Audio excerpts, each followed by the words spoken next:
What the hell is this? Mitchell snarls, waving the legal document in my face. No pretense of civility, just raw, undisguised fury.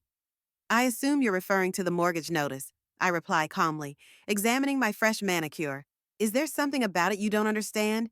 His face contorts with rage. You manipulative, interfering. Be careful with your next words, I interrupt. Remember who holds your mortgage? The color drains from his face as realization dawns. For 3 years, I've watched this man diminish my daughter Grace, control her finances, isolate her from family. When he barred me from Thanksgiving dinner, claiming Grace didn't want me there, I knew it was time to play my final card. What Mitchell doesn't realize is that I'm just getting started. By the time I'm done, he'll wish he'd never signed those mortgage papers. If you've ever dealt with a toxic in-law or watched someone you love trapped in a controlling relationship, don't forget to like and subscribe. Tomorrow's story reveals what happens when a woman discovers her husband's been funding his affair with her inheritance money.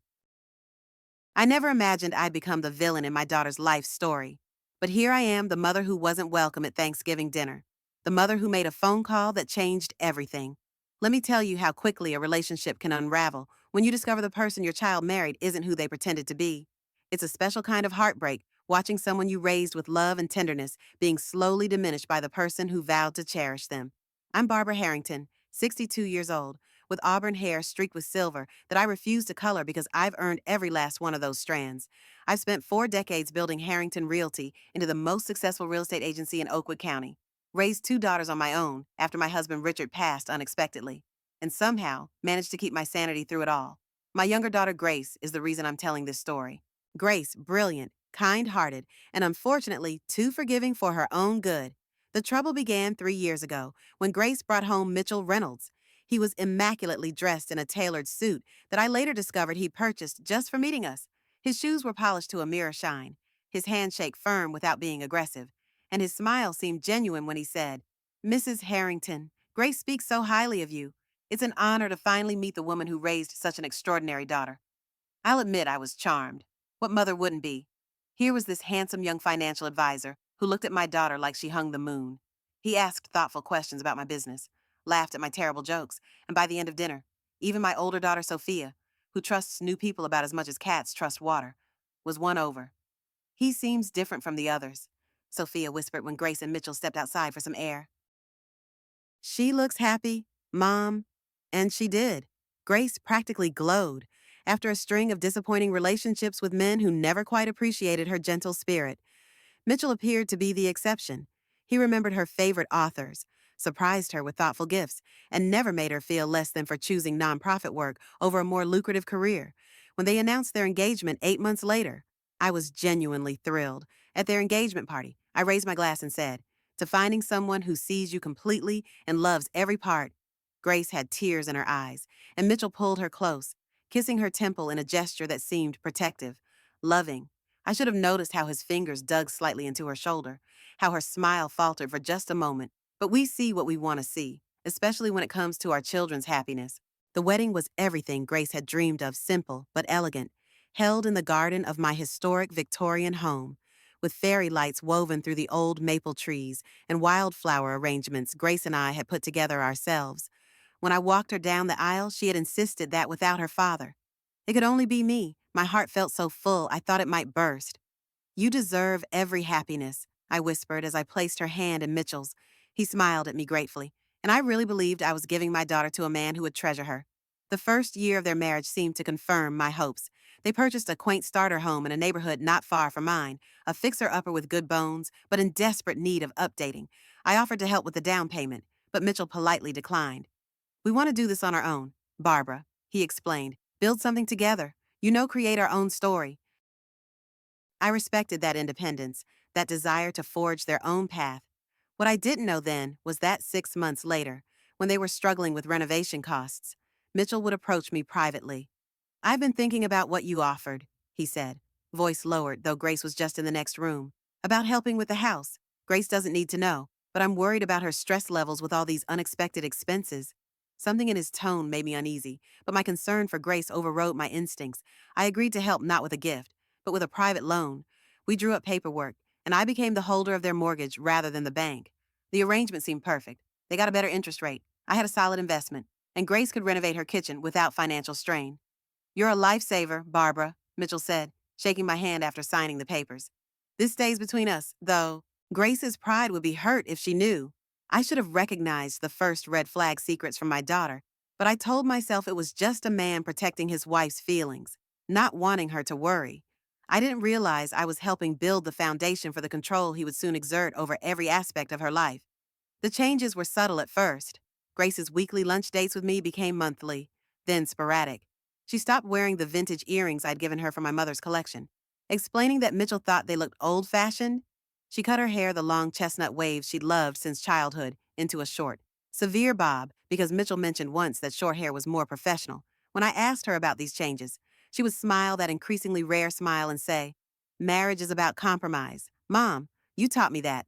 But I hadn't taught her to disappear. I hadn't taught her to become smaller, quieter, less herself.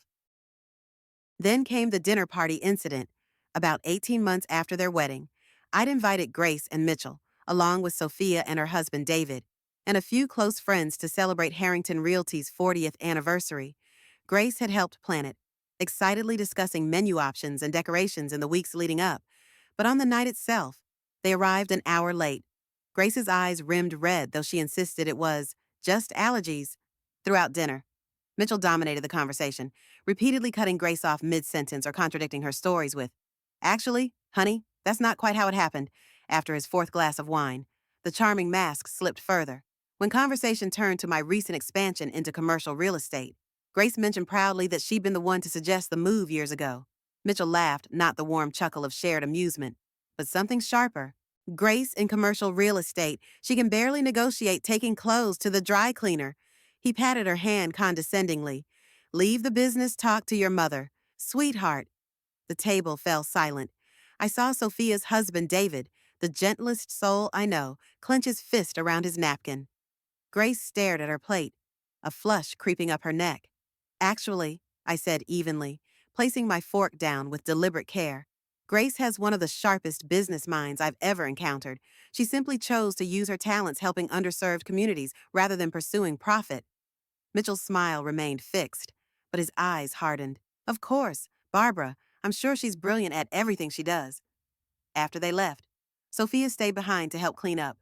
"Something's wrong," she said, loading the dishwasher with more force than necessary. "That's not the Grace we know." "People change after marriage," I said, though the words felt hollow even as I spoke them. Sophia shook her head. "Not like this, not into shadows of themselves." I spent that night remembering all the small moments I dismissed Grace checking her phone anxiously when Mitchell was running late, her declining invitations to family events with vague excuses, the time I dropped by unannounced and found her frantically cleaning an already spotless house because Mitchell likes things a certain way. The next morning, I called Grace and suggested lunch, just the two of us. To my surprise, she agreed, though she insisted on a restaurant far from their neighborhood or my office. Over salads neither of us ate. I finally asked the question that had been burning in my throat. "Are you happy, sweetheart?" Her eyes filled with tears so quickly it took my breath away. For a moment, I saw my little girl again, the one who would run to me with skinned knees and broken toys, trusting I could fix anything. "It's not that simple, Mom," she whispered, dabbing at her eyes with a napkin.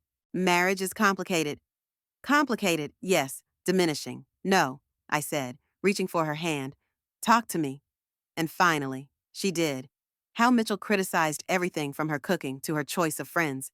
How he checked her phone, questioned her whereabouts, controlled their finances so completely she had to ask for money to buy groceries, despite the fact that her salary from the nonprofit went directly into their joint account.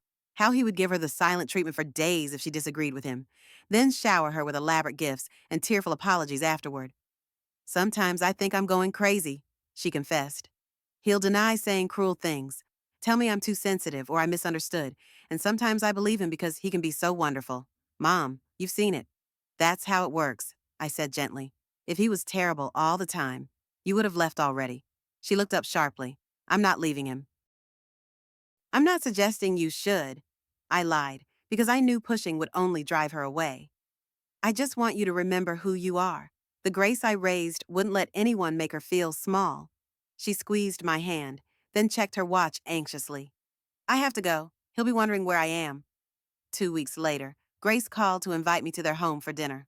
Mitchell wants to apologize for the dinner party, she explained, a note of hope in her voice.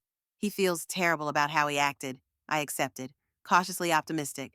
Perhaps my lunch with Grace had made an impact. Perhaps Mitchell realized he was at risk of damaging his relationship not just with me, but with his wife. The evening started pleasantly enough. Their home looked beautiful, the renovations nearly complete, with gleaming hardwood floors and the craftsman details restored to their former glory. Grace had prepared an elaborate meal, and Mitchell greeted me with a hug and a seemingly heartfelt apology. I was stressed about work, drinking too much, he explained. It's no excuse for how I spoke to Grace or you. I'm genuinely sorry. Barbara, we all have bad days, I said diplomatically. Let's move forward. Dinner conversation was carefully light gardening plans, a movie they'd enjoyed, Sophia's recent promotion. I noticed Grace still checked Mitchell's expression before speaking, still laughed a beat too loudly at his jokes, but she seemed more relaxed than she had in months. As we moved to the living room for coffee, I allowed myself to hope that perhaps things were improving. Then Mitchell cleared his throat and set his cup down with a deliberate clink. Barbara, there's something I wanted to discuss with you. Grace's smile froze in place, telling me instantly that whatever was coming, they hadn't discussed it together. The thing is, Mitchell continued, with the renovations nearly complete, we're thinking about our next steps, starting a family. Possibly. Grace's eyes widened slightly. Clearly, this was news to her as well. But the mortgage payments are making things tight, he continued smoothly. I was thinking, since you're essentially the bank here, maybe we could renegotiate terms. Given that we're family, I kept my expression neutral. What kind of renegotiation did you have in mind? A reduction in the interest rate, or possibly extending the terms to lower the monthly payments? He smiled, all charm and reason, possibly even converting some of the loan to a gift. If you're feeling especially generous toward your future grandchildren? I glanced at Grace, who was staring at her coffee cup like it contained ancient mysteries. I wasn't aware you were struggling with the payments. Mitchell, your financial reports have all been quite positive. A flicker of annoyance crossed his face. We're not struggling. I'm being proactive, planning for our future. Our future that apparently includes children I haven't agreed to yet, Grace murmured. So quietly, I almost missed it. Mitchell's head snapped toward her. What was that? She set her cup down and met his gaze. Nothing. Just surprised to hear about these plans. That's all. The tension in the room thickened. I stepped in quickly. I'm afraid renegotiating isn't possible right now. Mitchell, my own financial commitments are quite fixed with the agency expansion. His jaw tightened, but he nodded stiffly. Of course, I understand completely. The evening ended shortly after, with strained smiles and promises to get together again soon. As I hugged Grace goodbye, I whispered, "Call me tomorrow." She nodded, almost imperceptibly.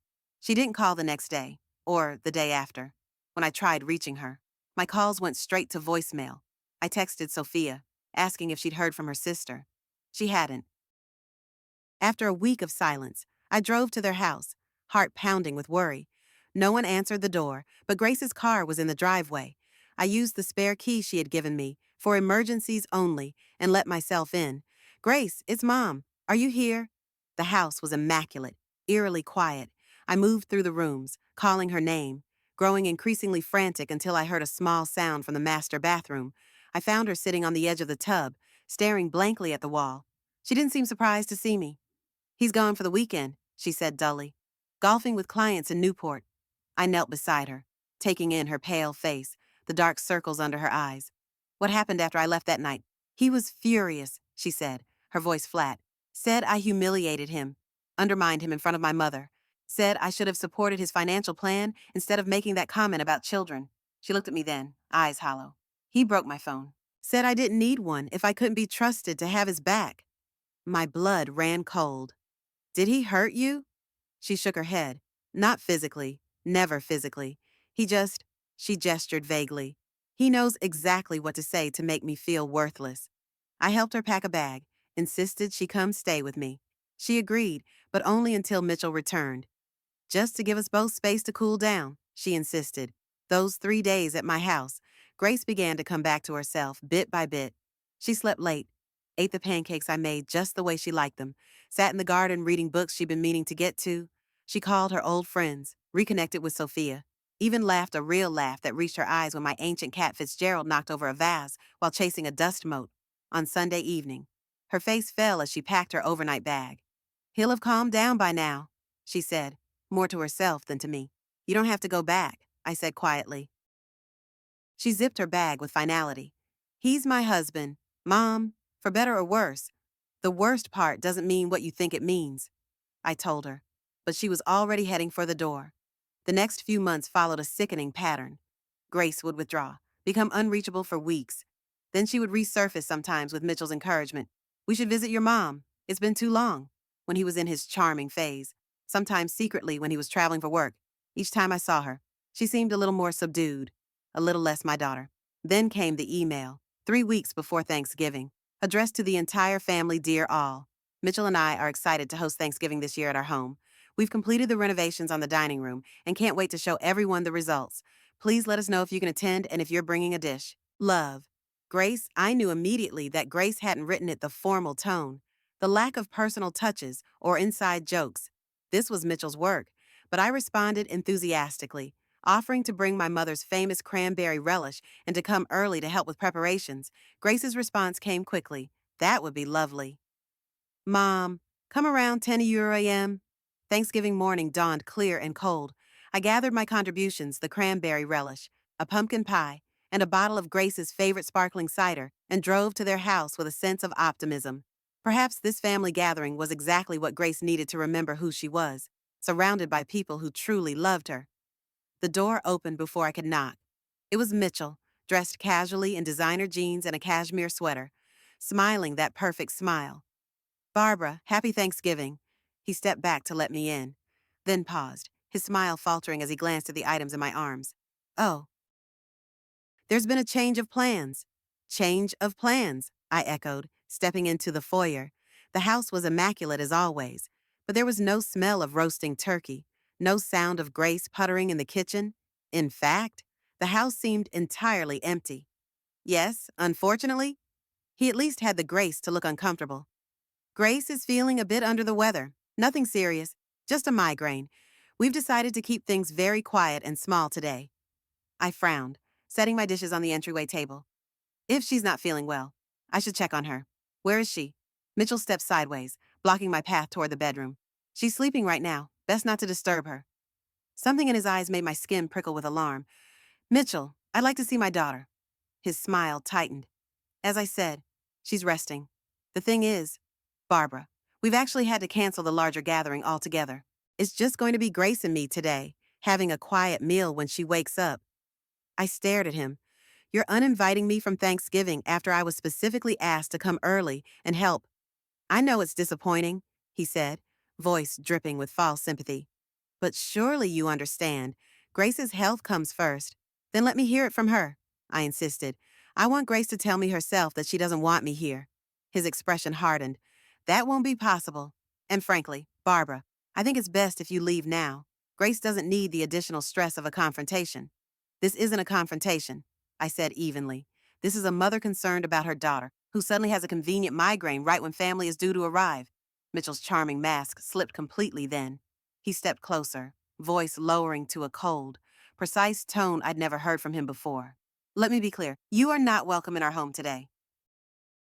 Grace and I have discussed this at length, and we both feel you've been overstepping boundaries lately. The constant calls, the surprise visits, the unsolicited advice. It's becoming intrusive. That's not true, I said, heart pounding. Because she's too kind to say it to your face, he interrupted. But believe me, she's exhausted by your neediness, by your refusal to let her have her own life, her own marriage without your constant interference. Each word landed like a physical blow. Could it be true? Had I misread everything? Was I the problem all along? No. I knew my daughter. I knew myself. And I knew manipulative tactics when I heard them. I don't believe you, I said simply. And I'm not leaving until I speak with Grace. His face flushed with anger. This is my house. Actually, I cut in, surprising myself with how steady my voice remained. It's technically my house. Or have you forgotten who holds your mortgage? The look he gave me then was pure hatred, stripped of all pretense. Are you threatening me?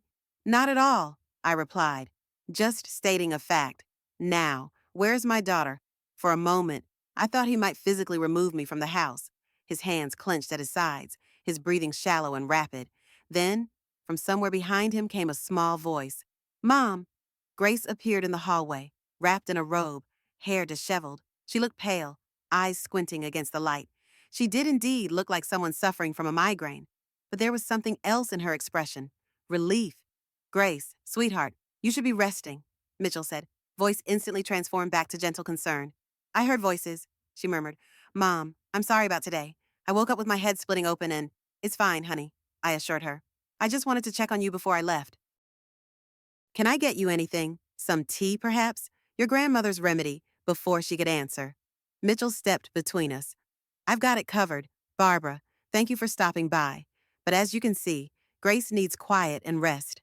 Grace's eyes moved from Mitchell to me, then back again. I saw the moment she made her decision, straightening slightly despite her evident pain. Actually, she said quietly, I'd love some of Grandma's remedy. No one makes it like Mom.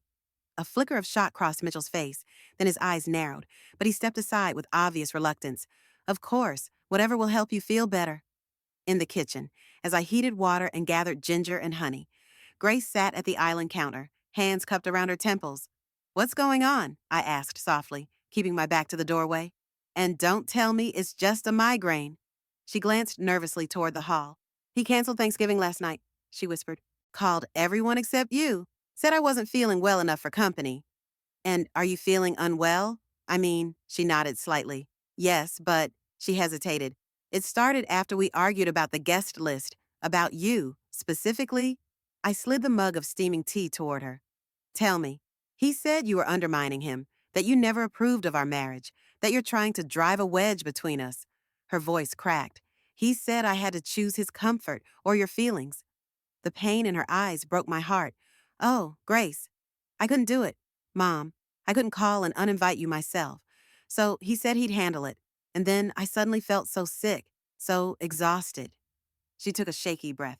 I don't know what's happening to me anymore. I reached across the counter and took her hand. I do. You're being isolated from everyone who loves you. It's what abusers do. She flinched at the word abuser, but didn't pull away. He's never hit me. Abuse isn't always physical, I said gently. You know that from your work at the shelter. She closed her eyes. It's different when it's happening to you. You start to believe maybe you deserve it. You don't, I said firmly. No one does. A floorboard creaked behind us. We both looked up to see Mitchell leaning against the doorframe, arms crossed. Feeling any better, sweetheart? He asked Grace, but his eyes were fixed on me. A little, she murmured. Mom's tea helps. Good, he said brightly, pushing off the doorframe and approaching us. Because I was thinking, since you're up anyway, maybe your mother could stay for a small Thanksgiving lunch after all. Just the three of us. The abrupt shift in attitude sent warning bells clanging in my head. Grace looked equally startled. That would be, she began hesitantly. Wonderful, I finished for her, smiling at Mitchell. How thoughtful of you to suggest it. If he was surprised by my ready agreement, he didn't show it. Great, I'll start preparing the turkey. Grace, why don't you go rest a bit more while your mother and I handle things? As soon as Grace left the kitchen, the air between us thickened with unspoken hostility. Let's be clear, Mitchell said quietly, pulling vegetables from the refrigerator. This doesn't change anything. After today, I want you to respect our boundaries. What boundaries would those be? Mitchell, I asked, keeping my voice conversational as I began washing potatoes at the sink. The ones where you isolate my daughter from her family, where you break her phone when she says something you don't like, where you make her believe she's the problem. His knife paused over an onion. You have no idea what you're talking about. I think I do, I replied. I think I understand exactly what's happening in this marriage. He resumed chopping, his movements precise and controlled. Grace is a grown woman who can make her own choices. If she has issues with our relationship, she's free to address them with me directly. Is she? I asked. Is she really free to do that? Mitchell, he set the knife down with deliberate care. I don't appreciate what you're implying, and I don't appreciate what you're doing to my daughter, I replied, matching his quiet intensity. But here we are. We worked in tense silence after that, preparing a meal neither of us had any appetite for, when Grace rejoined us. Looking marginally better, but still subdued. Mitchell transformed again, solicitous, gentle, the perfect concerned husband. Throughout our strange, stilted Thanksgiving meal, I watched their interaction with growing clarity.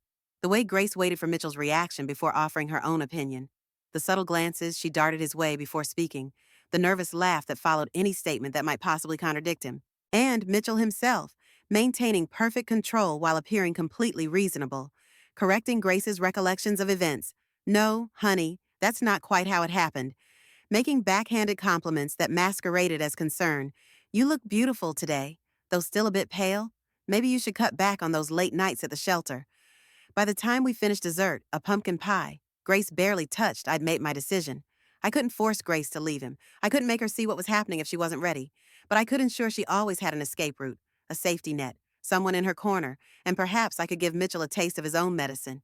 As I gathered my things to leave, I hugged Grace tightly, whispering in her ear. My door is always open, day or night, no questions asked. She clung to me for a moment longer than usual, and I felt her slight nod against my shoulder to Mitchell. I offered a cool smile and a handshake. Thank you for allowing me to join your Thanksgiving after all. It was illuminating. His grip tightened briefly around my fingers. Always a pleasure, Barbara. I got into my car and drove exactly 3 blocks away, then pulled over and made a call. Not to Grace, not to Sophia, but to my assistant at the real estate agency. Harold, it's Barbara. I need you to pull some files for me, the Reynolds mortgage, specifically, and I need you to set up a meeting with my lawyer first thing tomorrow morning. The next day, as promised, I met with my attorney. I explained the situation, laid out my concerns about Grace's well-being, and proposed my plan. Are you sure about this? He asked, reviewing the documents I brought. It's legally sound, but it's also likely to escalate tensions considerably. I'm counting on it, I replied. Sometimes things need to get worse before they can get better. That afternoon, I made another call, this time to the bank where I'd registered the mortgage deed. Good afternoon. This is Barbara Harrington. I need to speak with someone in your mortgage department regarding a loan I hold. What happened next would change everything. The following Monday, while Grace was at work and Mitchell was preparing for a client meeting, a courier arrived at their front door. The envelope was crisp, professional, stamped with my attorney's firm logo in the corner. I'd instructed them to deliver it at precisely 8:30 a.m., when I knew Mitchell would still be home but rushing to leave. Timing matters when you're dealing with someone who thrives on control. Inside that envelope was a formal notice of mortgage review, stating that due to irregularities in payment history and concerns about property maintenance, I would be conducting a full inspection of the property within 72 hours, as was my legal right as the mortgage holder. It also indicated that following this inspection, terms of the loan might be subject to immediate revision. There was nothing illegal about it. The mortgage agreement Mitchell had signed contained standard clauses allowing for periodic inspections and reviews clauses that people rarely read carefully because they never expect them to be enforced. Clauses that give lenders, in this case, me considerable leverage when necessary. Harold called me the moment the courier confirmed delivery. It's done, Barbara, signed for personally by Mr. Reynolds. I was sitting at my kitchen island, nursing my second cup of coffee, staring at the framed photo of Grace and me from her college graduation. Her smile then had been luminous, unguarded, perfect. Now we wait, I replied. I didn't have to wait long. My phone rang 20 minutes later, Mitchell's number flashing on the screen. I let it ring 4 times before answering, my voice deliberately casual. Good morning, Mitchell. This is unexpected. What the hell is this no preamble, no pretense of civility, just raw, undisguised anger? I assume you're referring to the mortgage notice, I replied calmly. Is there something about it you don't understand? Irregularities in payment history. That's absurd. Every payment has been on time. To the penny, you know that. Have they? I examined my nails, enjoying the crisp precision of my fresh manicure. I'm looking at my records now, and it seems the October payment was actually 2 days late. A beat of silence.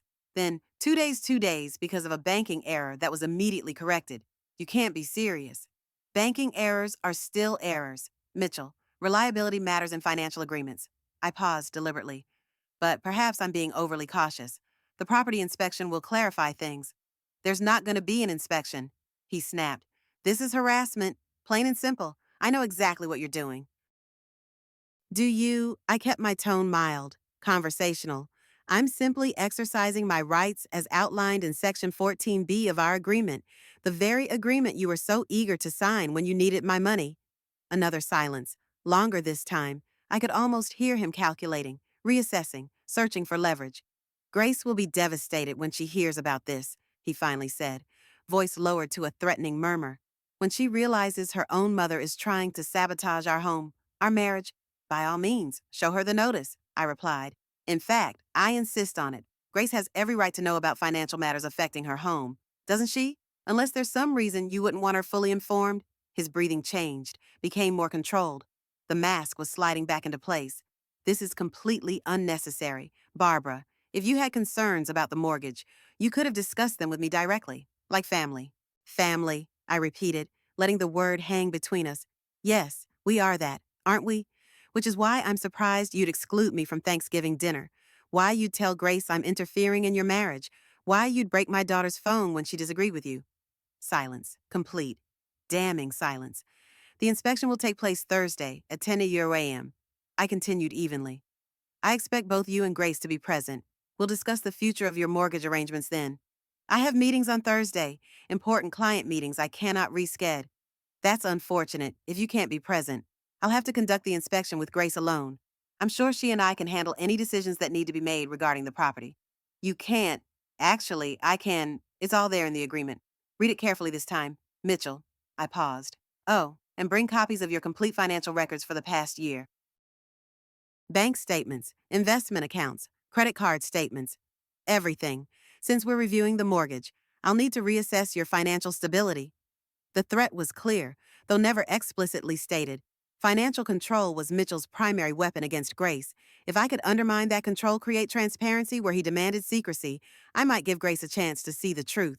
This conversation is over, he said coldly. Expect to hear from my attorney. I look forward to it. I'm sure he'll find our agreement thoroughly binding. Goodbye, Mitchell. I hung up and immediately called Sophia. It started, I told her. Be ready for Grace to reach out. My older daughter had been my confidant through this entire ordeal, the only other person who fully understood what was happening to Grace. What if she doesn't? Sophia asked, voicing the fear we both shared. Then we moved to Plan B, I said with more confidence than I felt. But let's give Plan A a chance first, Grace called that evening, her voice tight with confusion and hurt. Mom, what's going on? Mitchell showed me some kind of formal notice about our mortgage. I was prepared for this moment, had rehearsed it carefully.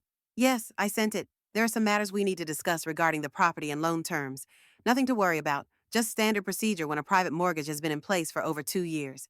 But why so formal? Why not just talk to us? Sometimes formal is better. Sweetheart, keeps everything transparent and above board. I softened my tone. I'd be happy to explain everything on Thursday during the inspection. You'll be there, won't you? A hesitation. Mitchell says he can't make it. He wants to reschedule. That's entirely his choice, but the inspection needs to happen this week, and I'd really like you to be there. Grace, this is your home too, your financial future. The line went quiet for so long I thought we'd been disconnected. Then, very softly, he's angry, Mom, really angry. My heart clenched. At me, I hope, not at you, not at me, at everything. He keeps saying you're trying to control us, trying to punish him for Thanksgiving. Her voice dropped to a whisper. Is that true? No, I said firmly. This isn't about punishment. It's about making sure everyone is treated fairly, including you, especially you. I don't understand what that means. You will. On Thursday. I gentled my voice. Grace, do you trust me? Another long pause. I don't know who to trust anymore. It wasn't the answer I'd hoped for, but it was honest, and maybe that was the first crack in the facade Mitchell had built around her. Just be there Thursday. That's all I'm asking. Thursday morning dawned bright and cold, the kind of crystalline December day that makes even the bare trees look beautiful. I dressed with particular care, a tailored charcoal suit that projected authority without intimidation, pearl earrings that had been my mother's, sensible but expensive leather boots, armor, of a sort. Harold drove me to Grace's house, a folder of documents tucked under his arm, his expression professionally neutral. Remember, I told him as we pulled into the driveway, no matter what happens in there, your only job is to document. Let me handle the rest. The door opened before we reached it. Grace stood in the entryway, dressed for work in a simple navy dress, her face pale but composed. Mom, Harold, please come in. The house was immaculate as always, too immaculate, like a model home rather than a place where people actually lived. I noted fresh flowers on the console table, the smell of recently brewed coffee, the carefully arranged throw pillows on the sofa. Grace preparing for inspection, trying to make everything perfect to avoid criticism. I recognized the behavior all too well. The house looks lovely, I said, removing my coat. You've done wonders with it.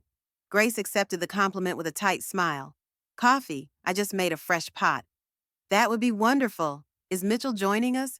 I glanced around, already knowing the answer. He had meetings he couldn't reschedule. He sends his apologies. I nodded, unsurprised.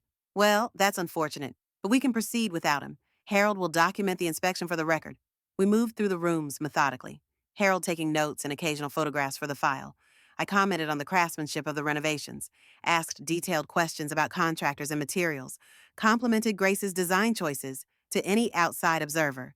It would have looked like a standard property inspection, but I was watching Grace the way she flinched slightly when I opened closet doors, how she hurried ahead to straighten items that needed no straightening, the nervous glances at her phone, which buzzed with text messages every few minutes in the master bedroom while Harold was examining the recently replaced windows. I picked up Grace's phone from the nightstand where she'd left it.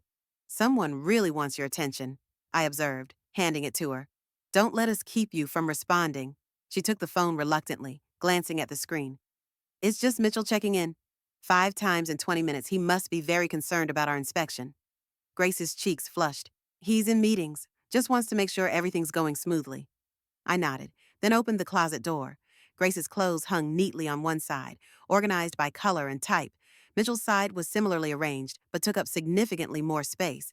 I ran my hand along the row of his designer suits, noting the labels. These are lovely. Savile Row, Brooks Brothers. Mitchell has excellent taste. Grace's eyes followed my hand. Yes, he's very particular about his clothes. I can see that. I moved to her side of the closet, much smaller, much less extravagant. No designer labels, mostly conservative business attire and casual basics. Your wardrobe seems to have changed since you got married. I remember you used to love color, patterns, that gorgeous red coat you wore everywhere your senior year of college. She glanced down at her plain navy dress. Mitchell prefers a more classic look. He says it's more professional. For him, perhaps. I kept my voice light, but you always had your own style. It was part of what made you so uniquely Grace. Something flickered in her eyes, recognition. Perhaps. Or longing. But she said nothing. We continued to the office, a masculine space dominated by a large mahogany desk and leather chair. Grace rarely uses this room, she explained. It's primarily Mitchell's domain. Mind if I take a look? I gestured toward the desk. Grace hesitated. Mitchell keeps work documents there. Confidential client information. I'm not interested in his client files, I assured her.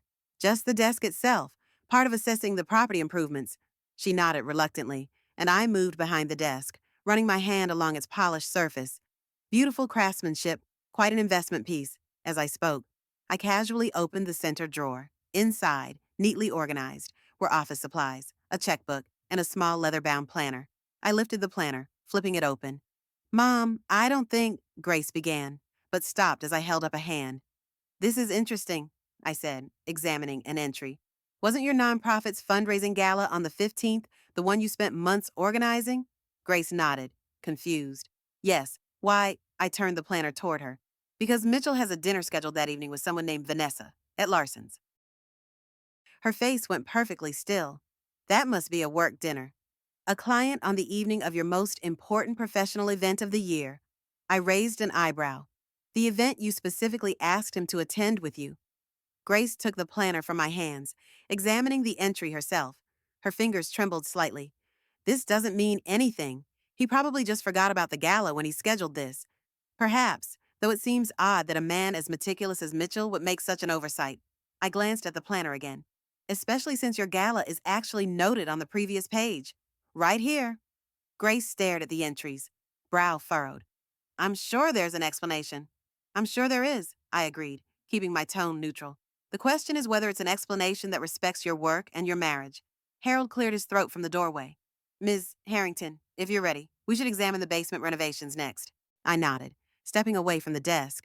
Of course, Grace. Shall we? She replaced the planner exactly as she'd found it and led us downstairs.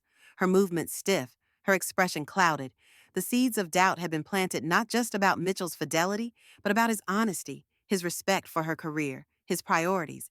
The basement inspection was brief and unremarkable. As we returned to the main floor, Grace's phone buzzed again. She checked it, her face paling slightly. Everything all right? I asked. Mitchell's coming home, she said quietly. His meetings ended early. I glanced at my watch. Perfect timing. We're just about finished here anyway. Grace's eyes widened in alarm. Mom, I think it might be better if you were gone before he arrives. He's not in the best mood. I'm not afraid of Mitchell's moods. Grace, I set my folder on the dining room table and began spreading out documents. In fact, it's probably best if he's here for this next part. Harold, would you mind waiting in the car? I think this should be a family discussion. Harold nodded, understanding the plan. Of course, I have all the documentation I need for now. Mrs. Reynolds, thank you for your cooperation today. After he left, Grace turned to me, arms crossed protectively across her chest. What next part? I thought the inspection was the point of this visit. The inspection was just the beginning. Now we need to discuss the terms of your mortgage moving forward. I gestured to the documents on the table. Please, sit down. Grace sat reluctantly, her posture tense. I don't understand what's happening. Mom, why are you doing this? Before I could answer, the front door opened and closed with a decisive bang. Mitchell strode into the dining room, his expression thunderous beneath a thin veneer of professional composure. He was still wearing his suit from work, his hair perfectly styled, but the muscle twitching in his jaw betrayed his fury. Barbara, still here, I see. His voice was tightly controlled. Perfect timing. Mitchell, I was just about to review the mortgage documentation with Grace. I smiled pleasantly. Please, join us. This concerns you both. He remained standing, hands in pockets. Whatever you have to say can be directed to my attorney. I informed you on Monday that I'd be seeking legal representation in this matter. You're certainly entitled to do that. But as I haven't received any communication from said attorney, we can proceed as planned today. I turned a document toward Grace. This is the original mortgage agreement you and Mitchell signed 2 years ago. I'd like you to review Section 14, particularly subsection C. Grace leaned forward, scanning the document with a frown. Private lender reserves the right to modify terms with 30 days' notice in event of, what does this mean? Exactly, it means, Mitchell interrupted, that your mother is threatening to change our mortgage terms unless we comply with whatever ridiculous demands she's cooked up. It's coercion, plain and simple. It's standard language in private lending agreements, I corrected mildly. And I haven't made any demands yet, ridiculous or otherwise. I slid another document across the table. This is what I'm proposing. Grace picked it up, reading slowly. Her eyes widened. You want to put the house in my name? Only my name? Yes, the mortgage would remain in place, but you alone would hold the deed. Mitchell's laugh was sharp, disbelieving. Absolutely not. This house belongs to both of us. We're married. The mortgage was issued to both of you? I acknowledged. But legally, I have the right to modify that arrangement, provided the terms remain financially equivalent, since Grace's credit score is actually higher than yours. Mitchell, transferring the deed to her name represents no additional risk to me as a lender. This is about control, he said flatly. You're trying to drive a wedge between us, turn Grace against me. On the contrary, I'm trying to ensure my daughter is protected financially and otherwise. I met his gaze steadily. Something that should be a priority for both of us. Protected from what? Exactly her husband, the man who provides for her, who built this life with her. His voice rose slightly, that careful control beginning to slip. Do you provide for her, Mitchell? Or does she provide for you? I slid a third document across the table. This is a financial analysis of your household income and expenses for the past year, based on the mortgage application records and what Grace has shared with me about her salary. Grace stared at the paper, confusion giving way to shock. This can't be right, E. It says my income accounts for 62% of our household revenue. That's correct, I confirmed. Your nonprofit salary plus the annual trust payment from your father's estate significantly outweighs Mitchell's income from the investment firm. Mitchell's face darkened. Those figures are outdated. My bonuses aren't reflected there. Actually, they are, along with your expenses. I tapped another section of the document. Designer suits, monthly golf club dues, weekly business dinners at places like Larson's. Quite a lifestyle for someone in a junior position at a regional investment firm. Grace's eyes moved between the document and Mitchell, bewilderment turning to suspicion. I don't understand. You said we needed to be careful with money, that we couldn't afford a housekeeper, or for me to take that trip to my college roommate's wedding. I said what was necessary to manage our finances responsibly. Mitchell cut in, his tone softening as he addressed Grace. Sweetheart, your mother is manipulating numbers to create a false narrative. You know how creative accountants can be. There's nothing creative about these figures, Mitchell. They're drawn directly from your joint bank statements. I turned to Grace. Statements I'm not convinced you've ever seen, despite contributing the majority of funds to those accounts. Grace's face had gone very pale. Is that true? Have you been keeping our financial records from me? Of course not. Mitchell moved to stand behind her chair, placing his hands on her shoulders in a gesture that might have seemed supportive to an outside observer. I noticed how his fingers dug slightly into her skin.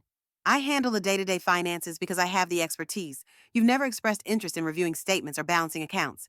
Because every time I asked about our finances, you told me not to worry my pretty head about it, she said quietly, that it was all under control. And it is. His grip on her shoulders tightened visibly. Your mother is creating problems where none exist. This is about Thanksgiving, about her wounded pride because I dared to set a boundary. I shook my head. This isn't about Thanksgiving. Mitchell, this is about a pattern of behavior that's been concerning me for quite some time. Financial control, emotional manipulation, isolation from family and friends. That's absurd. He released Grace's shoulders abruptly, stalking to the other side of the table. I've done nothing but support Grace, encourage her career, try to build a life with her. A life where she has no say in financial decisions, despite providing most of the income. A life where she has to check with you before spending her own money. A life where her phone mysteriously breaks when she disagrees with you. I kept my voice calm, measured. This wasn't about attacking Mitchell. It was about helping Grace see the truth. Mom, stop. Grace's voice was strained. This isn't helping. I think it is, I countered gently. I think it's time for complete transparency about finances, about expectations, about that dinner at Larson's scheduled on the night of your gala. Mitchell went very still. You went through my personal planner. That's private property. I noticed an entry while examining the desk. I turned to Grace. Did you know about this dinner? She shook her head slowly, her eyes never leaving Mitchell's face. Who is Vanessa? A muscle worked in his jaw. A client, an important client who specifically requested that evening. More important than your wife's biggest professional event of the year. Business doesn't run on sentiment. Grace, you know that. His tone was patronizing now, dismissive. Like your golf weekends, your $3,000 suits, the mysterious cash withdrawals that don't seem to align with any household expenses. I tapped the financial summary again, all funded primarily by my daughter's income and my loan. Mitchell's composure finally shattered. Enough. This stops now. You come into my house? My house? Technically, I interjected. At least until the mortgage is paid off? His face flushed dark with anger. You manipulative, interfering. He caught himself, visibly struggling to regain control. Grace, can't you see what she's doing? She's always resented our marriage, always thought you could do better. Now she's trying to poison you against me using financial scare tactics. Grace looked between us, her expression torn. I don't know what to think anymore. Then let me make it simple. I pushed the deed transfer document toward her again. Sign this, and the house becomes yours alone. A safety net, nothing more. If your marriage is as solid as Mitchell claims, it changes nothing practical. You'll continue as you have been, just with additional security. And if she doesn't sign, Mitchell demanded, what then? You'll raise our interest rates, call in the loan, force us out of our home. I would never do that to Grace, I said evenly, but I am prepared to enforce every condition of our agreement, including quarterly financial reviews and inspections. Complete transparency. The threat was clear. No more financial secrets, no more hidden transactions, no more controlling the narrative. Grace stared at the document, then at Mitchell, then at me. I could see the wheels turning, years of conditioning battling against dawning realization. I need time to think, she finally said. This is all too much at once. Of course, I gathered the remaining papers into my folder, leaving only the deed transfer document on the table. Take all the time you need. The offer remains open indefinitely. I stood, collecting my coat from the back of the chair. Mitchell, I imagine you'd like some privacy to discuss this with Grace. I'll see myself out. His expression was murderous, but carefully contained. This isn't over, Barbara. No, I agreed.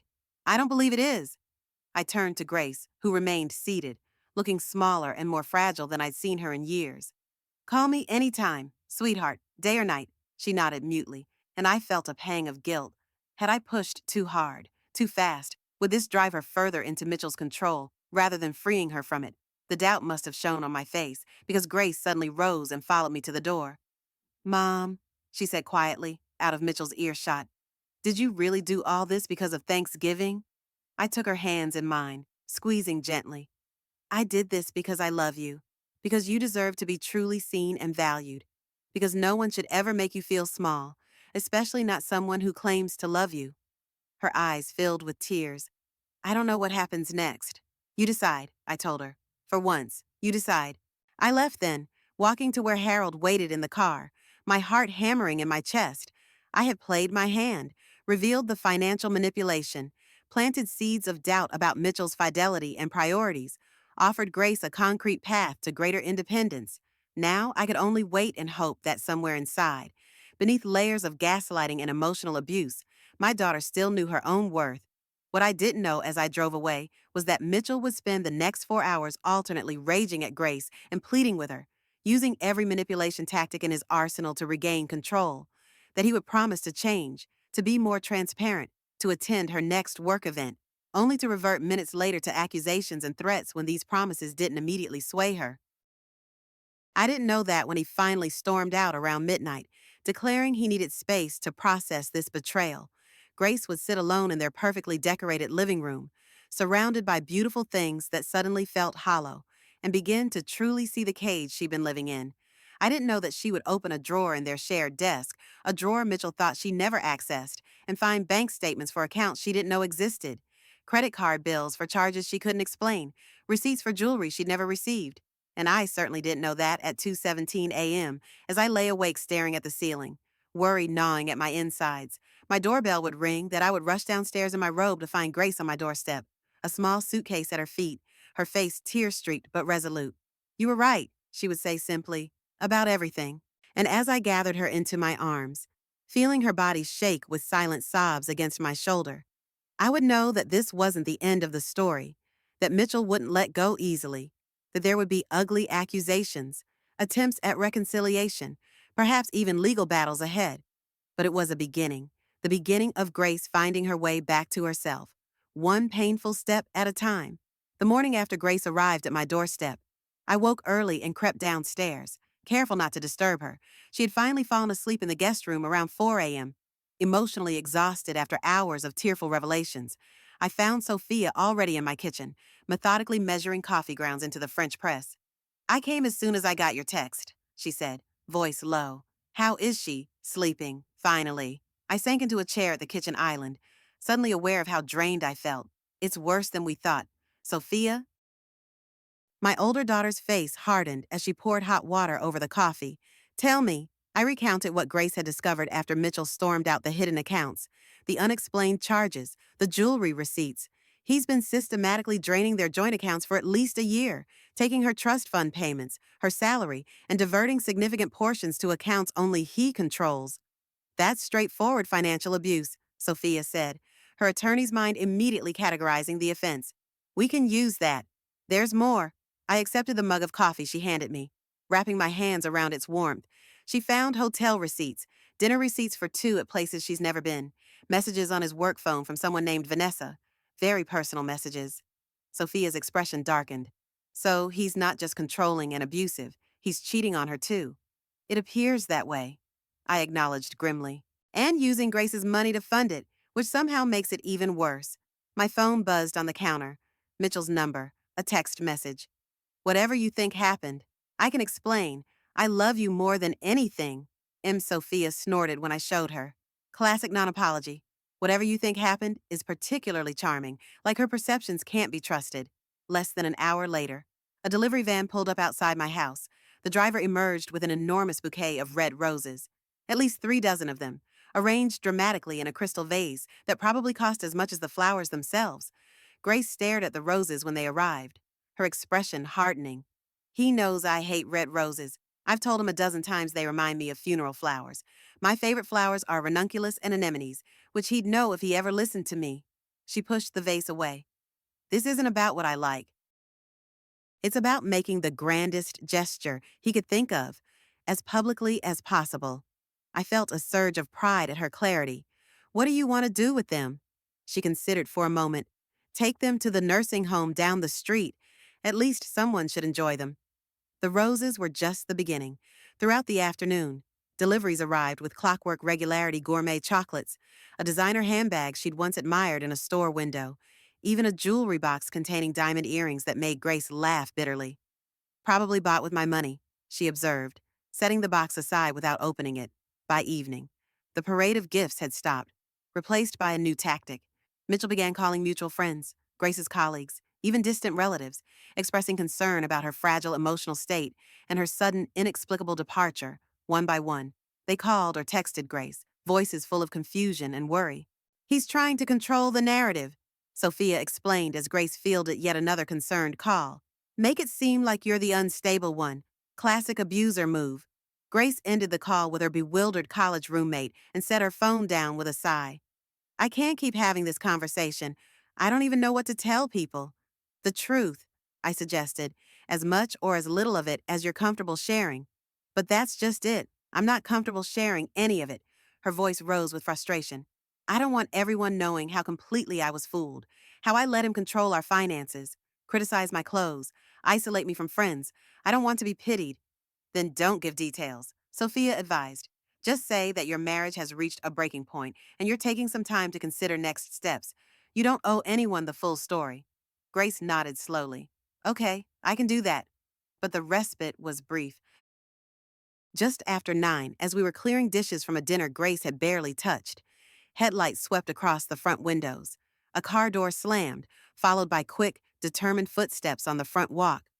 It's him, Grace whispered, face draining of color. Sophia was already moving toward the door. I'll handle this, Mom. Stay with Grace. No, Grace said suddenly, her voice stronger than it had been all day. No, I need to do this myself. I studied her face, searching for signs of wavering. Are you sure? She nodded, straightening her shoulders. I'm sure, but stay close. Always, I promised. The doorbell rang 3 times in rapid succession. Grace took a deep breath and walked to the door. Sophia and I hanging back in the hallway, close enough to intervene if needed, but giving her the space she'd requested. When she opened the door, Mitchell stood on the threshold, impeccably dressed as always, but with signs of strain showing around his eyes. His expression cycled rapidly from relief to calculation to a carefully constructed concern. Grace, thank God. He stepped forward as if to embrace her, but she held up a hand, stopping him. Don't. He froze, then nodded as if her reaction was expected. Understandable. Okay, I respect that. Can we talk just for a few minutes? Grace hesitated, then stepped out onto the porch, pulling the door mostly closed behind her. My heart raced with anxiety, but I forced myself to respect her choice. Through the window, I could see them clearly, Grace standing with her arms crossed, Mitchell gesturing earnestly, his expression shifting between pleading and intensity. She's holding her ground, Sophia murmured, watching from beside me. Look at her posture. Indeed, while Grace looked tense, she wasn't shrinking away or nodding along as she once might have. She was listening, but with a guardedness that was new, protective rather than frightened. After about 5 minutes, Mitchell's demeanor changed. His gestures became more agitated, his stance more aggressive. He stepped closer to Grace, who immediately backed up a step, maintaining the distance between them. His voice rose just enough that fragments drifted through the window. Completely unreasonable. After everything I've done for you, your mother poisoning you against me. That was enough. I moved toward the door, but Sophia caught my arm. Pointing, Grace was shaking her head firmly, her own voice rising to match his. No, Mitchell, that's not going to work anymore. I saw the accounts. I saw the receipts. I saw the text messages. His face contorted with anger, the mask of concern dropping completely. You had no right. I had every right. It's my home too, my money too, my life. Grace's voice was steadier now, gaining strength with each word. I'm not coming back. Not tonight. Not tomorrow. Not ever. You don't mean that. His tone shifted again, softening, becoming wounded. We can work through this. Go to counseling. Start fresh. There's nothing to work through. She took another step back, her hand finding the doorknob. Please leave. I'll have my lawyer contact you about next steps. Mitchell's expression darkened. Lawyer, you don't need a lawyer. Grace, this is just a misunderstanding. Goodbye, Mitchell. She opened the door and stepped back inside. Mitchell lunged forward, catching the edge of the door before she could close it. This isn't over. Grace, you're my wife. This is just a tantrum. And when you calm down, good night, Mitchell. She pushed the door firmly, forcing him to either remove his hand or be hurt. He chose the former, but not before spitting out one final threat. You'll regret this when you realize what you've thrown away, when you're all alone with no one but your controlling mother. You'll come crawling back, and I might not be there. The door closed with a decisive click. Grace engaged the deadbolt, then turned to face us, her expression a complex mixture of grief, relief, and determination. Well, she said, her voice only slightly unsteady. That's done. I resisted the urge to pull her into my arms, to shield her from the pain I knew she was feeling, despite her brave front. Instead, I simply asked, what do you need right now? She considered the question perhaps the first time in years someone had asked what she needed rather than telling her what she should want. I need a shower, a glass of wine, and then I need to make a plan, because this is only the beginning. She was right about that. Over the next week, Mitchell cycled through every manipulation tactic in the abuser's handbook.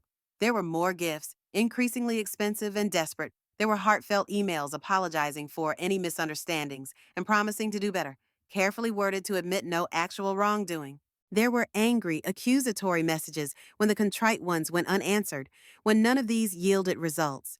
He moved on to mutual friends and colleagues again, but with a new narrative. No longer was Grace in a fragile state. Now she was vindictive, unreasonable, turning her back on their marriage over trivial financial disagreements. He called her workplace, expressing concern that she might be too emotionally distraught to handle her responsibilities.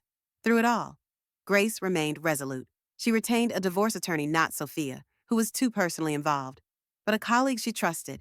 She went to work each day, head held high, addressing concerned inquiries with dignified brevity. She started therapy, recognizing that untangling herself from years of emotional manipulation would take professional support, and she began to reclaim pieces of herself that had gradually disappeared during her marriage. She bought a vibrant blue sweater that Mitchell would have deemed too attention-seeking. She reconnected with old friends he had subtly pushed away. She laughed, genuinely laughed, for the first time in what felt like forever. 2 weeks after she left, Grace was ready to return to the house to collect more of her belongings.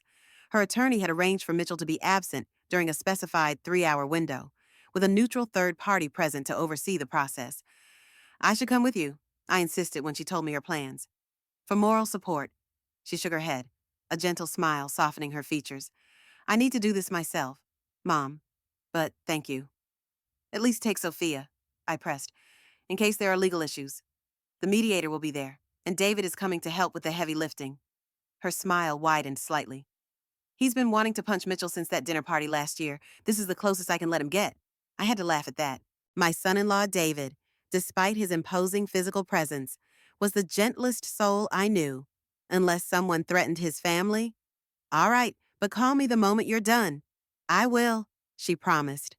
The appointed day dawned clear and cold. Grace left early, dressed in practical jeans and a sweater, her hair pulled back in a no-nonsense ponytail. She seemed calm, focused, but I knew returning to the house would be emotionally challenging. I busied myself with work, trying not to check my phone every 5 minutes for updates. Around noon, just when I expected her to be finishing up, my phone rang, not Grace's number, but one I didn't recognize. I answered cautiously. Hello, Mrs. Harrington. This is Officer Rivera with the Oakwood Police Department. I'm calling about your daughter, Grace Reynolds. My heart stuttered. Is she all right? What's happened? She's fine, the officer assured me quickly. But we've had a situation at her residence. Her husband called in a complaint, alleging she was removing items that didn't belong to her. That's absurd, I sputtered. She was there during an agreed-upon time with a court-appointed mediator, collecting her personal belongings. Yes, we've confirmed that with the mediator. The situation is under control, but Grace asked if you could come to the house. She's quite upset. I'll be right there, I promised, already reaching for my car keys. The scene that greeted me at Grace and Mitchell's house was chaotic. 2 police cruisers parked at the curb, neighbors peering curiously from their front yards, and Grace sitting on the front steps, face buried in her hands. David stood nearby, his expression thunderous, deep in conversation with a uniformed officer. I rushed to Grace's side, kneeling in front of her. Sweetheart, what happened? She looked up, her face tear-streaked but angry rather than defeated. Mitchell showed up halfway through, started claiming I was stealing things that were his, family heirlooms, expensive electronics, said I was looting the house while he was gone. But the mediator was documenting everything. She gestured to a professionally dressed woman speaking with another officer. She has the complete inventory of what I was taking, nothing but my clothes, my books, my personal mementos. Then there's no problem, I assured her. The police will sort it out. That's not why I'm upset. Grace's voice hardened.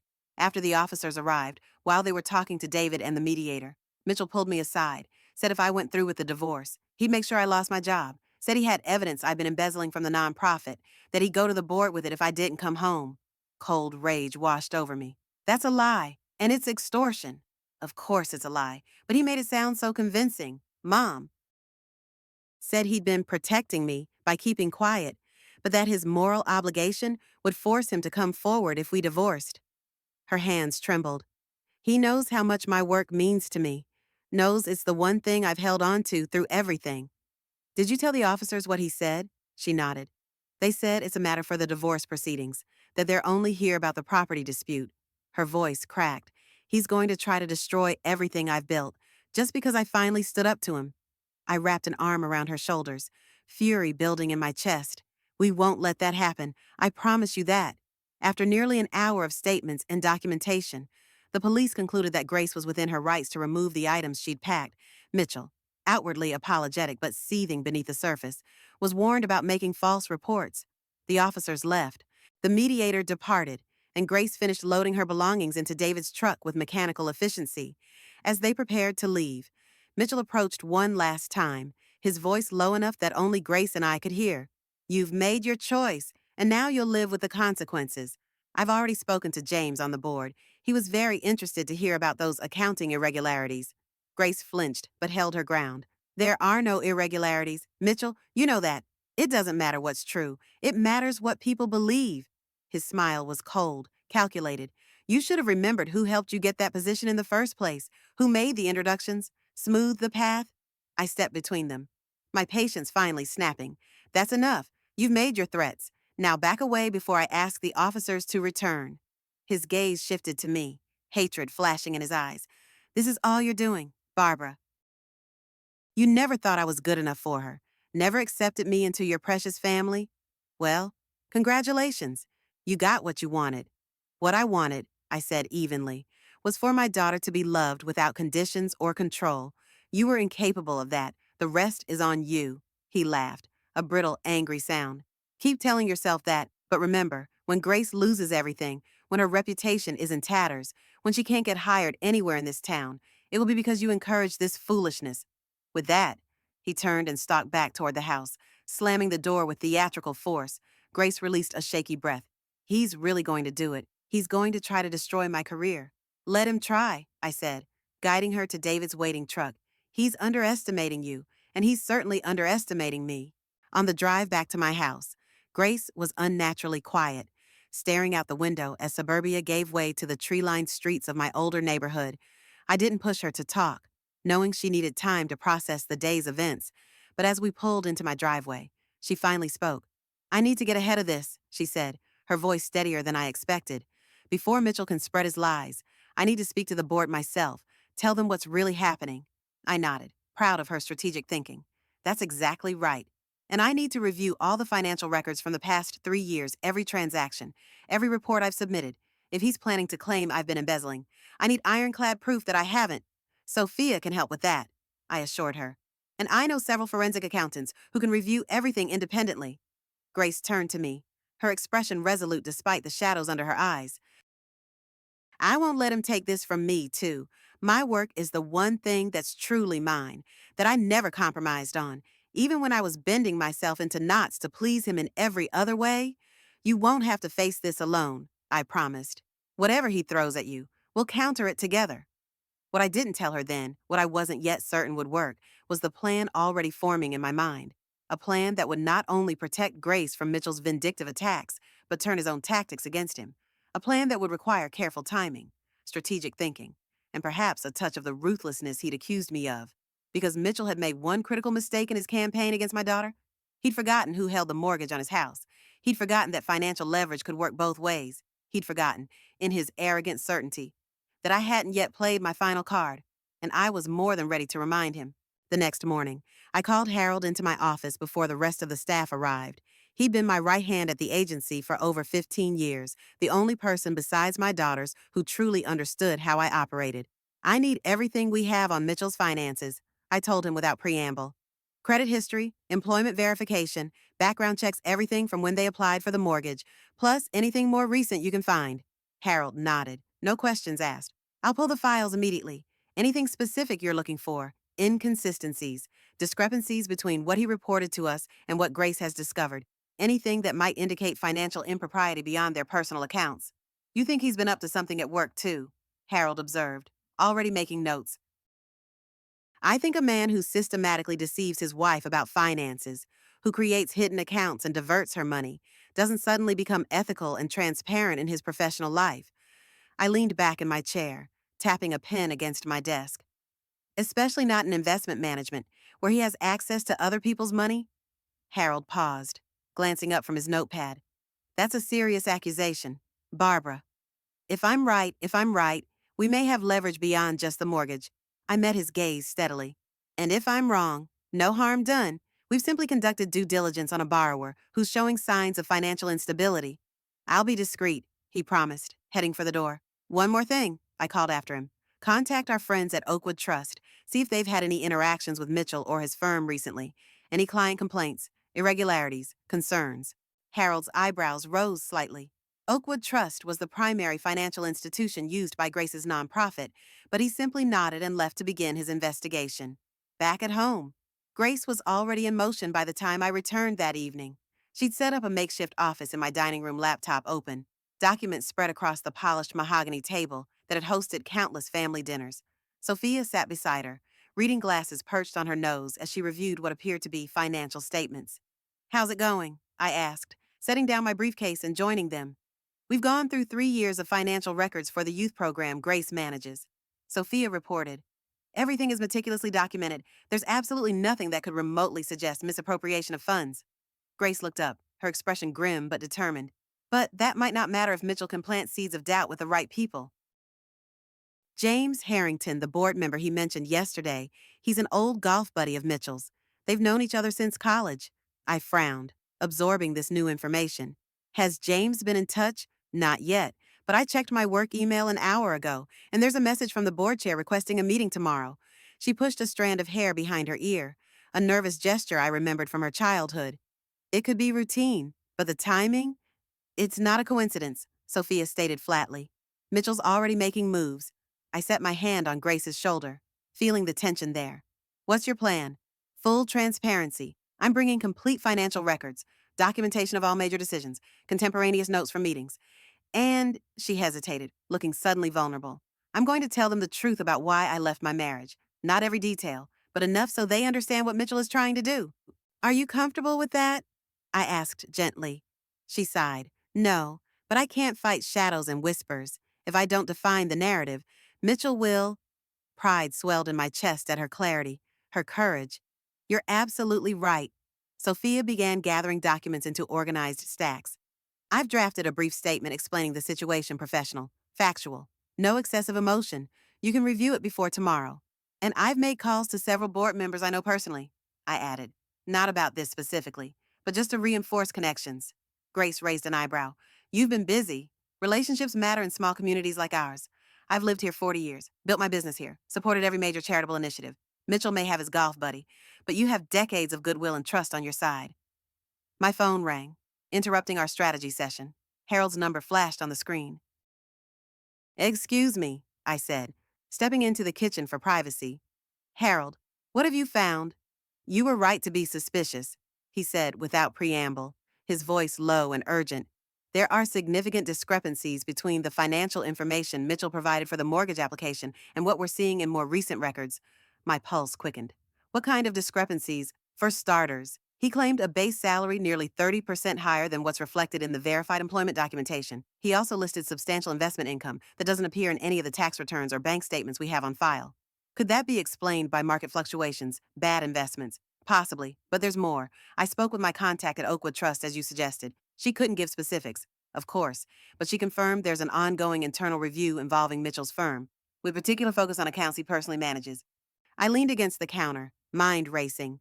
An internal review could mean anything. True, but she used the phrase irregularities in client accounts and mentioned that several high net worth customers have raised concerns about discrepancies in their quarterly statements.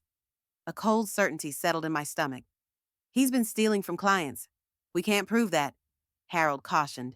But the circumstances are certainly suspicious. And there's one other thing. A former colleague of Mitchell's recently filed a whistleblower complaint with the SEC. It hasn't become public yet, but my contact at Oakwood Trust heard about it through industry channels. Did she know what the complaint alleged? No details, but apparently it involves multiple clients and significant sums. I took a deep breath, organizing my thoughts. This changes things. We need to be extremely careful how we proceed. If Mitchell is already under scrutiny for financial misconduct, it makes his threats against Grace even more dangerous, Harold finished. He's looking for a scapegoat, and she's convenient. Or he needs money to cover his tracks, and he thinks he can pressure her into providing it. I glanced toward the dining room, where Grace and Sophia were still huddled over documents. Keep digging, Harold, and contact our attorney first thing tomorrow. I need to know exactly where we stand legally with the mortgage, given these new developments. Will do, and Barbara. Be careful. If he's desperate enough to threaten Grace's reputation, there's no telling what else he might do. I ended the call and stood motionless in the kitchen, processing what I'd just learned. Mitchell wasn't just a controlling husband or a cheating spouse. He was potentially a criminal, using his professional position to defraud clients, and now threatening to destroy Grace's reputation to save himself. The rage that bubbled up was unlike anything I'd felt before, cold, focused, clarifying. This wasn't just about protecting my daughter anymore. This was about justice. I returned to the dining room with my features carefully composed. Grace looked up expectantly. Everything okay, Mom? You were gone a while. Just a work issue. I lied smoothly. I needed more information before burdening her with these new suspicions. Nothing that can't wait until tomorrow. Now, let's review that statement Sophia drafted. The next morning, Grace dressed for her board meeting with deliberate care, a structured navy blazer, crisp white blouse, minimal jewelry. Professional, capable, unimpeachable. I watched her prepare, reminded suddenly of her first day of kindergarten, that same serious expression as she'd carefully packed her backpack, determined to do everything right. You look perfect, I assured her, adjusting her collar slightly. Remember, you have nothing to hide and nothing to be ashamed of. She nodded, squaring her shoulders. I know. I just hate that this is necessary at all, that my personal life is colliding with my professional one in this ugly way. Mitchell created the situation, not you, and you're handling it with grace and integrity. I squeezed her hand. Call me the moment the meeting ends, no matter the outcome. After she left, I drove to my office and closeted myself with Harold and our attorney, Victoria Chin, a sharp-minded woman who'd helped structure complex real estate deals for my agency for over a decade. Based on what Harold's discovered, we have several options, Victoria explained, reviewing the documents spread across my conference table. The mortgage agreement contains a material misrepresentation clause that's quite robust. If Mitchell provided false financial information, which appears to be the case, you have grounds to accelerate the loan, meaning demand immediate repayment in full, which he obviously can't provide, especially if he's in financial trouble. Harold clarified unnecessarily. I nodded, following the implications. That gives us significant leverage. However, there are complications. Victoria continued. Grace is co-signatory on the mortgage, and accelerating the loan could negatively impact her credit as well. That's not acceptable, I said immediately. Grace can't suffer any additional consequences from Mitchell's actions. Victoria tapped her pen thoughtfully against her legal pad. There might be a way around that. The deed transfer document you had Grace review, did she ever sign it? No. We were interrupted by Mitchell's return, and then events escalated. If she were to sign it now, transferring the house solely into her name, and if you were to simultaneously modify the mortgage to remove Mitchell as a borrower, that would isolate him from the property entirely. Can we do that without his consent? I asked, skeptical. Normally, no, but given the material misrepresentations in his original application, we have grounds to argue that the contract is voidable. It's not straightforward, and he could certainly challenge it in court, but it creates a strong negotiating position. Harold leaned forward. What exactly are you suggesting, Victoria? Her smile was precise, professional, yet somehow predatory. I'm suggesting that Barbara used the threat of loan acceleration and potential fraud reports to negotiate Mitchell's complete withdrawal from both the property and Grace's life. Blackmail, I stated bluntly. I prefer to call it leveraged negotiation. Victoria replied, unfazed. And given what he's threatening to do to Grace, I'd say it's proportionate. I consider the strategy, turning it over in my mind like a complex puzzle. If there's already a whistleblower complaint with the SEC, if his firm is already conducting an internal review, additional scrutiny from us could be the tipping point that brings everything crashing down around him. Precisely, Victoria agreed. People like Mitchell rely on maintaining appearances. Once one thread comes loose, the entire facade can unravel remarkably quickly. My phone rang. Grace, I excused myself to take the call in my private office. How did it go? I asked without preamble. Her exhale was shaky but relieved. Better than I expected. I presented everything up front, the financial records, the documentation of all major decisions. And yes, the personal situation with Mitchell and most of the board was completely supportive. They've known me for years, trusted my work. The chair actually apologized for putting me through the meeting at all. Said they were obligated to follow up on any allegation. no matter how dubious the source. James Harrington. He tried to raise concerns about some specific transactions, but I had documentation for everything. When he couldn't make anything stick, he switched to insinuating I was emotionally unstable because of my marital problems. Her voice hardened. That didn't go over well with the three women on the board. Let me tell you. So you're in the clear for now. The chair called for a formal vote of confidence, which passed unanimously. Even James had to go along once he saw which way the wind was blowing. They've also agreed to hire an independent auditor to review the program finances, which I actually suggested myself. I have nothing to hide. Pride swelled in my chest. You handled it perfectly. There's one more thing. She paused. After the meeting, Lisa Kwan, you remember her? She's the board treasurer, pulled me aside. She asked if Mitchell had ever mentioned anything about problems at his firm. Said her husband works at Oakwood Trust, and there are rumors. My pulse quickened. What did you tell her? The truth that Mitchell kept his work life separate from our home life, that I knew very little about his clients or accounts? She hesitated. Was I supposed to say something else? No, you were absolutely right to maintain distance. I chose my next words carefully. Grace, there may be more to Mitchell's situation than we initially realized. I'm still gathering information, but it appears he might be under scrutiny for financial improprieties at work. Silence on the line, then a soft, "Oh." It would explain the urgency of his threats against you, the desperation to control the narrative, if he's already facing professional difficulties. The last thing he needs is a messy divorce raising additional questions about his character and judgment. You think he's been stealing from clients? Her voice was barely above a whisper.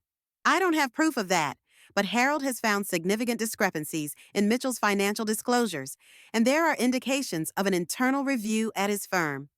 Another long pause. That's why he's been so desperate for me to come back. Not because he loves me or misses me, but because he needs everything to appear normal while he's under investigation. It seems likely, I acknowledged gently.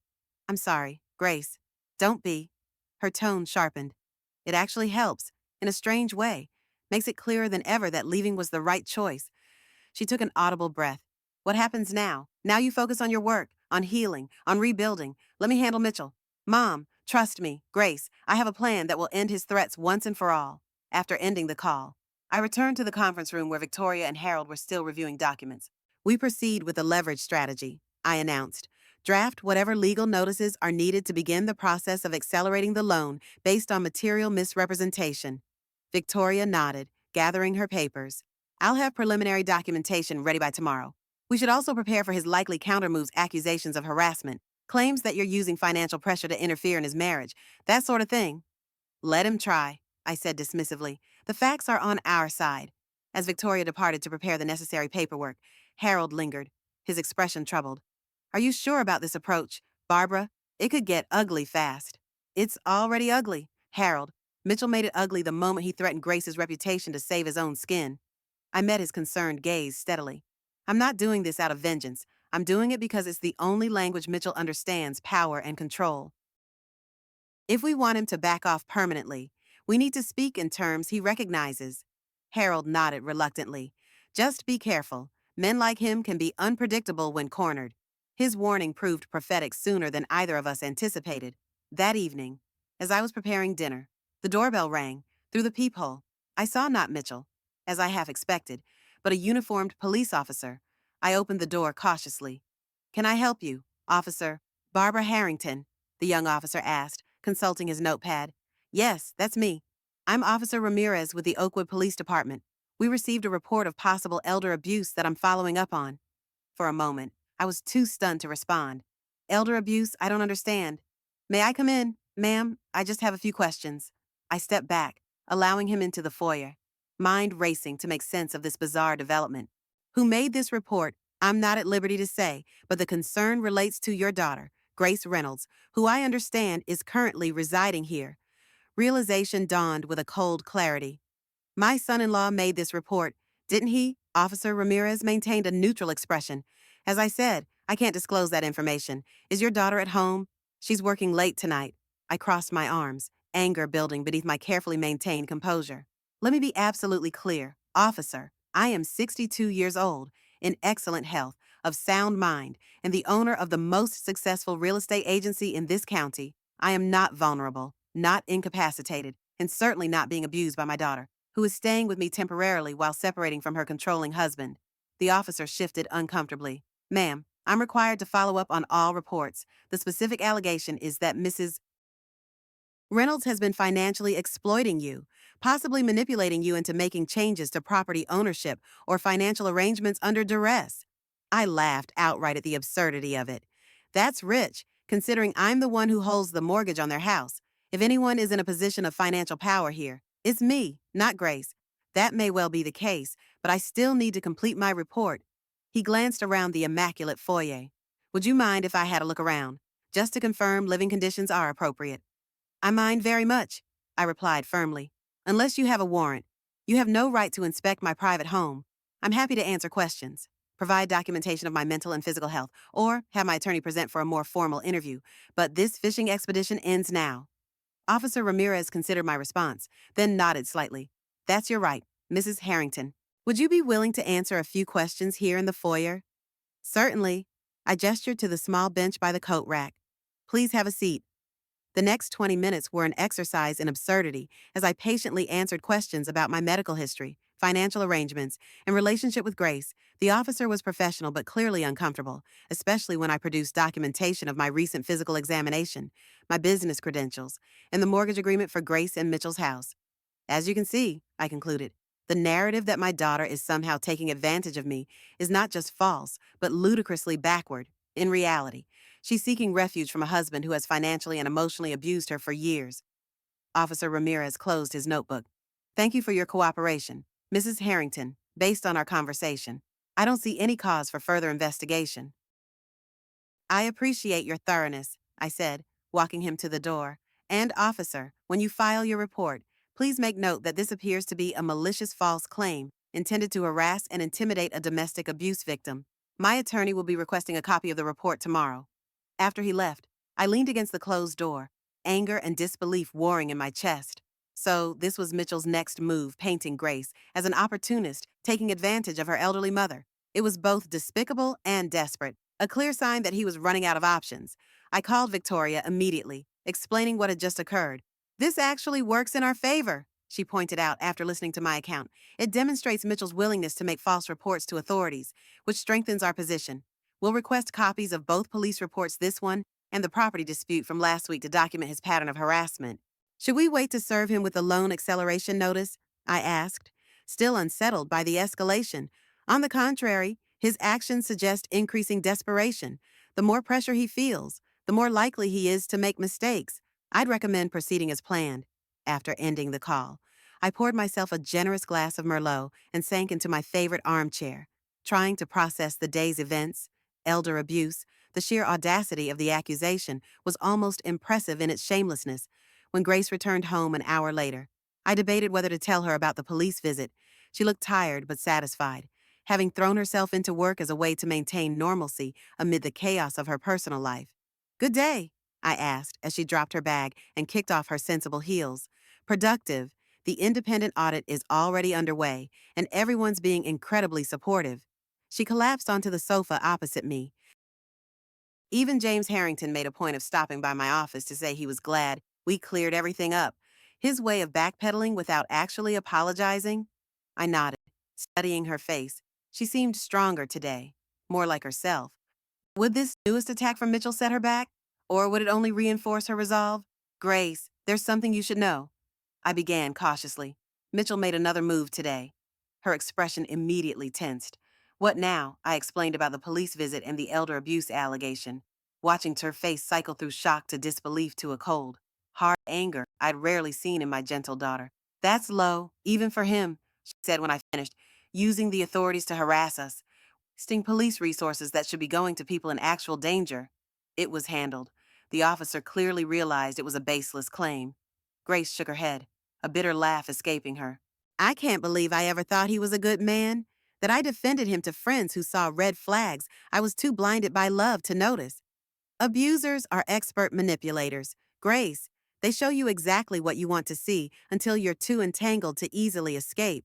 She was quiet for a moment, twisting her wedding ring, which she still hadn't removed, around her finger. You said you have a plan to end his threats. What exactly are you going to do? I hesitated, unsure how much to reveal. Grace had been through so much already, and I'd been trying to shield her from the uglier aspects of dealing with Mitchell. But perhaps that approach was misguided. Perhaps what she needed now was complete transparency, the very thing Mitchell had systematically denied her.